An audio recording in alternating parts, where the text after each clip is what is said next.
Hello and welcome to the fall 2023 Somerville Youth Soccer in-town season. My name is Jim Seavey. I'm the Executive Director of Somerville Youth Soccer. And on behalf of our 1,400 families, nearly 250 volunteers, members of our Board of Directors, and our Executive Committee, it's a privilege to welcome you to another exciting season ahead. The purpose of this video is to provide information about the upcoming in-town season that may help to answer any questions that you have leading up to it. A reminder that the in-town preseason coaches meeting will take place on Sunday evening, August 27th at 6:15 p.m. via Zoom, and you'll receive additional information on that from your respective age coordinators. So let's dive right in and learn more about the upcoming fall 2023 in-town season. The agenda for this video will include a welcome and remarks by myself, information on coaching with SYS, our fall season information, and a to-do list. And again, you'll have the opportunity for an extended question and answer session during the August 27th coaches meeting. The purpose of that meeting is really to troubleshoot anything that you may be asking about the program and to answer any questions that you may have after watching this video. So most importantly, thank you, thank you, thank you. Thank you for volunteering and for doing everything that you do on behalf of SYS and the members of our community. There are nearly 50 in-town teams, once again, across all four programs of pre-kindergarten, kindergarten, first and second grade. We're at nearly 1,100 registrants. Once again, we actually have closed up that to about 1,200 for a fourth straight season. So we continue to have record enrollment in our programs across the board, including nearly 500 in the in-town program alone.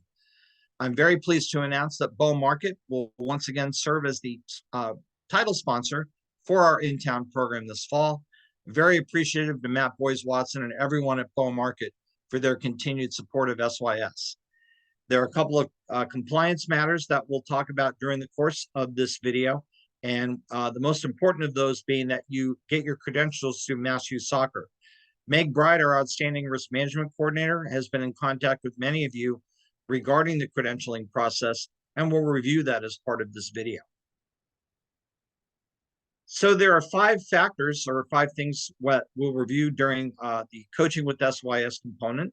We just talked about credentialing and certification, fall coaching vacancies, our in-town program philosophy, the SYS coaches manual, and behavioral issues with some guidelines that will assist you with that.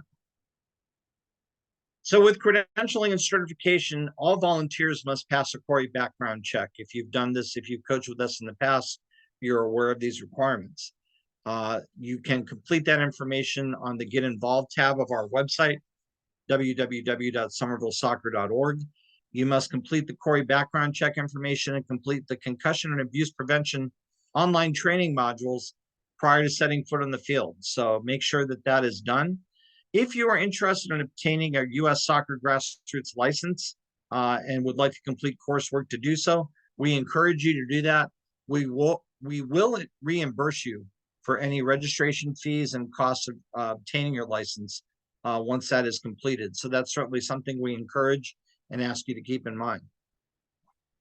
We are looking for at least one head coach and an assistant coach for each team. If you're interested in volunteering or know of someone who would like to volunteer, please reach out to the age coordinators or contact Corey Meehan, our outstanding volunteer coordinator, at volunteercoordinator@somervillesoccer.org. No experience in soccer is necessary. You can recruit parents to fill out staffs if you're a head coach. We will certainly help you recruit on that, but Corey is an excellent resource to assist you with this. So our in-town program philosophy is as follows. The goal is to give families session times that work for them and honoring both teammate and coach requests. So this was due during the registration process. That has also been honored as best as possible during the rostering process. Our roster sizes have changed a little bit in effect, and we'll talk about changes that have made it in-town program for this season. In the past, we've had 10 to 12 players per team. That number is down to about 8 or 9 per team. And that will would include drills and inter-squad scrimmages in mind to make it workable rosters for everyone. Equal playing time is essential in this program. Every player should play at least 50% of the time. Please remember to use the Sports Engine app to communicate with teams via chat. If you haven't downloaded the Sports Engine app yet, I encourage you to do so on your mobile device. It will have your rosters, practice and game schedules, and all the information that you'll need with the season, as well as the chat function that will help you communicate with your teams. And carpooling, if you're doing it, please do it safely for transportation. This was really a concern, obviously, more so during the pandemic. But we encourage everyone, if you are carpooling with teammates or coaches, that you please do so safely. We do have a resource on our website for coaches who would like to information on additional coaching philosophies and strategies in our SYS Coaches Manual. Again, it's about coaching and playing philosophy, list developmental targets by age, and also assist with practice planning. And you can access that manual on our website at somervillesoccer.org by going to the Coaches tab. There are also additional links that we've provided from U.S. Soccer and Master Youth Soccer that can also assist in planning and training. If you incur any behavioral issues during the course of the season, we encourage an adult chaperone to be at training sessions and certainly at games. But our policies and procedures for behavioral issues are as follows. Please discuss the problematic behavior with the player first. If the behavior persists, discuss it with a parent or guardian that is in attendance. In the event that the behavior continues or persists in a current incident or a series of incidents, then take this behavioral plan action as follows, which should be an agreement between the coach and the parent or guardian and the player. Verbal warning, unless the behavior is considered dangerous. You can put the player in timeout, which would really, for a practice, would be about a third of the practice time, and certainly the same on for games on Saturdays. Dismissal from a training session or a game if the behavior is egregious and continues. It could also escalate to suspension from the next team event, whether it's practice or a game. If the behavior persists, it could lead to suspension from team events for a defined period of time. And if the behavior continues to be egregious and persistent, then the final options are expulsion from the team and an eligibility to register in future seasons. We don't anticipate these problems coming up during the course of your respective seasons with your teams, but we wanted you to know that these are the behavioral issues policies that we have in place. If you have questions on those, please feel free to reach out to myself, your age coordinator, or to Steve McNeil, who's our new in-town coordinator as well. So we will assist you with anything that happens along that line. But again, we don't really anticipate this being a problem for you during the course of the year. So for fall of 2023, we just want to review 6 specific items. The calendar events, practice and games, uniforms, which have changed for this fall, our information about fields for both practices and games, our weather policy and cancellations, and lastly on tactics. So the season begins with preseason practice on Monday, August 28th. Those schedules will be uploaded into Sports Engine so that you'll be able to see them with your rosters. In-town games begin on Saturday, September 9th, and the last day of in-town games will be on that Saturday, November 4th. Please remember as well that there are, and you can inform your families, that there will be games during Columbus Day weekend. So that weekend of October 7th, there will be games as well. The game format is it's 4 10-minute quarters. It's 4v4 with goalkeepers, a goalkeeper and 3 outfield players, and we encourage goalkeepers to play as sweeper keepers, pushing up more so as a defender instead of a traditional goalie. Encourage everyone to play in goal. That's something we try to stress in this particular program. And there'll be additional information coming out about our goalkeeper development clinics, which will also start during the second weekend in September on September 8th. So there'll be more information about that if you have players that are interested in being a goalie. And teach legal throw-ins. That's as we get to this level of play, throw-ins will become part of the equation unlike they are in the younger groups. So with uniforms, as I mentioned, Bow Market will once again be the title sponsor of our in-town program. This is new for the fall. Each player will receive 2 jerseys, a blue jersey and a red jersey. If your team is listed as the home team on the game schedule each week, you will be assigned the blue jersey to wear as the home team. Every player will receive 2 jerseys, a pair of shorts, and socks. And those uniforms will be distributed prior to the first game on September 9th. So our uniforms coordinators, Martin and Alexa, are getting all of that together as we get the rosters finalized, and those will be distributed to each team prior to your first game on September 9th. So for pre-K and kindergarten, practice and game sessions will take place at Triangle Field. We try to do the practice schedules. Each team will practice once a week. We try to start kindergarten and pre-K very early, anywhere between 4 and 4:30, and try to get those wrapped up by 6 or 6:30. Games will also take place at Triangle Field at Tufts from 9 to 1 on Saturdays.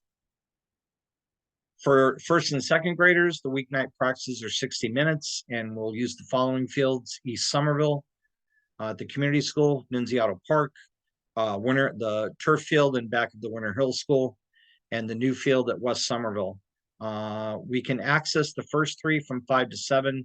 The West Somerville field will allow 1 team to practice during the week from 5:30 to about 6:45. As we lose daylight in the fall, there are no lights at the West Somerville complex, so that won't be available. There are lights at East Somerville and Winter Hill. There is lighting available at Nunziato, but we try to end practices by 7:15 at the latest, as sunlight continues to fade during the course of October and into November. Saturday games for the first and second graders will be played at East Somerville, Winter Hill, Nunziato, the auxiliary field on the softball outfield diamond at Trum, and we will also schedule, when possible, as many games as we can for second grade teams at Capilano Field during the course of mornings.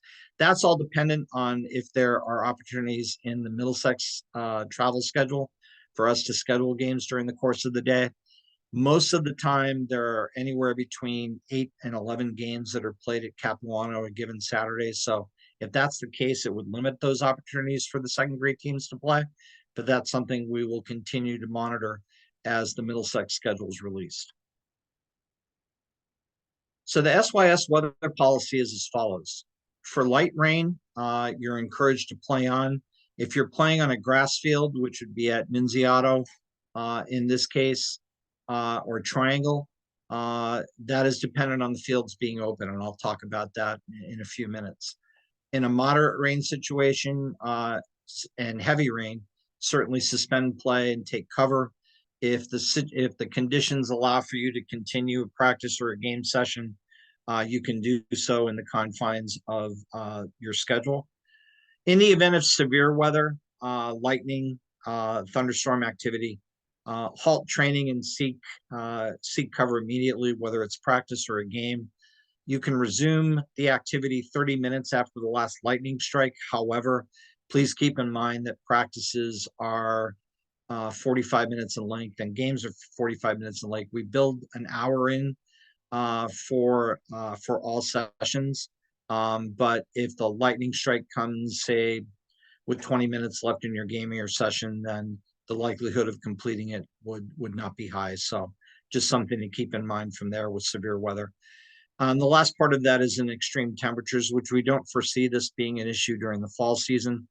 We will cancel any session or game if there's a wind chill of below 25 degrees Fahrenheit and a heat index of 105. So those really aren't factors during the fall season, but that's just something to keep in mind in the event that we get any extreme weather coming through. It's important to note that SYS rents all grass fields from the city of Somerville, from Somerville Rec and DPW. So we do not make the decision on whether or not grass fields are closed in the event of inclement weather. Unless you hear from me otherwise as the executive director, because I also coordinate fields for the league, please assume that grass fields are open. I know in a forecast situation, if you may wake up in the morning and know you have a game or a practice, and may look at the weather forecast to determine whether or not it's going to rain and am I still going to have this session. We will notify you if grass fields are closed and make all appropriate communication to families to let them know that a session or a game has been canceled. That decision will be made by the city of Somerville and not by SYS, so we will convey it to you. So I ask that you please assume that all grass fields are open unless you hear otherwise from me. So I know that will cut down on communication from parents mostly, but for coaches, keep an eye out in the coaches' chats on the status of any grass field cancellation. So those will be made directly by myself. Please do not email me or call me to ask. We will notify you directly and then make any changes to respective events directly in Sports Engine. So that's not something that you have to go in and worry about updating. We will take care of that for you. We're very pleased to welcome back Coach Kevin Connolly as our Roving Academy instructor. Kevin joined us last spring, has extensive experience playing professionally in Ireland. He was a great addition to SYS this past spring, and we're looking forward to welcoming him back. Kevin, more so in the spring. Kevin works directly with our travel teams for the majority of the time, but in the springtime, you will see him at second grade games as we prepare to help our second graders make the transition from in-town to travel. So if there is any information that you'd like to share with Kevin, you can please feel free to do so. But again, this is more so for the spring. The national health emergency ended in May of 2023, but again, SYS remains vigilant for COVID safety. We adhered to the policies and practices that were established by the Commonwealth, and Mass Youth Soccer developed those. SYS has followed those guidelines implicitly.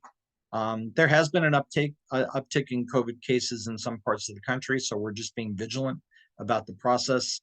There are no requirements on masking and social distancing.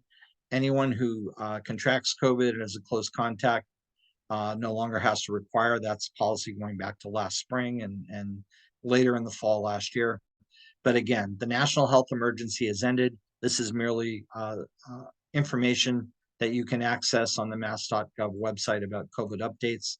Again, this is just for health and safety, which is always the primary concern of SYS for all families and our children participating in the program. So just please something to keep in mind. So there are a couple of to-dos for coaches. One is to get credentialed, and the second is to get your equipment. So you must be credentialed by Mass Youth Soccer to be on the field with the kids. The registration takes about 5 minutes, as does the Corey background check. The concussion training takes about anywhere from 20 minutes to a half an hour. And the safe sport abuse prevention training is the longest part. It's anywhere between 90 minutes to 2 hours. It is required by Mass Youth Soccer, by US Soccer, and the federal government. So that is something that needs to be completed as part of the credentialing process. You must also be registered as a volunteer with SYS and Sports Engine. That link is also at the Get Involved tab on our website at somervillesoccer.org. Takes about 5 minutes to register. Once you're in the system, you can be added as on the roster once your credentialing is complete. So again, please visit the Get Involved tab at somervillesoccer.org. If you have questions about that, please contact Meg Bride, our risk management director at risk management at somervillesoccer.us.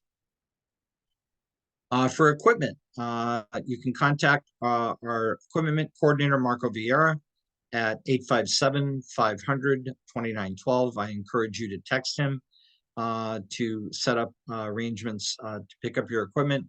For pre-K and kindergarten, you'll have size 3 balls, 2 4x6 bonnets, bibs and pennies, cones, a ball pump inflation kit, and a first aid or needles and a first aid kit. That's for pre-K. And for grades 1 and 2, all of those items, except with a 4x6 for first grade or a 4x8 for bonnets for those particular for B2 and the girls programs. All the other items will be included as well. So please reach out to Marco to make arrangements for pickup. And again, once the season is concluded, you'll be returning those directly to him following your last game. If you have questions about anything related to pre-K or K, our age coordinators, Shruti and Kara, are outstanding. They have done yeoman's work in putting everything together for the season. If you have specific questions regarding fields or anything related to SYS, you can reach out to me directly at executive director@somervillesoccer.org. Again, Marco's email is there as well. And if you have questions that you'd like to call about at the office, you can reach me at the office at 617-684-5737. Contact again for first and second grade. Eric and Matt have done an outstanding job as well, once again, for our first and second graders. And then the additional information for Marco and myself for contact is listed as well. So I want to thank everyone for all of their tireless efforts in putting everything together. Eric, Matt, Shruti, and Kara have just been amazing, and very much appreciate Steve McNeil stepping in the role as our in-town coordinator this fall. The most important thing I will say in this video is thank you. And I'll say it repeatedly. Thank you, thank you, thank you. We cannot do what we do without your assistance, without your time, without your energy, for everything that you do for the youth of our community. So we are incredibly grateful to you for taking on this role with our in-town program. Again, if you have any questions at any time, please feel free to reach out to myself, to your age coordinator, to Steve as our in-town coordinator. I look forward to answering any additional questions that you may have during the in-town coaches meeting on Sunday, August 27th, 6:15 p.m. via Zoom. Please keep an eye out for the meeting link for that. And again, I cannot thank you enough. I hope you have so much fun this fall. Really looking forward to meeting you during the course of the coming season. Stay safe, and thank you once again. Enjoy the season and have a great day.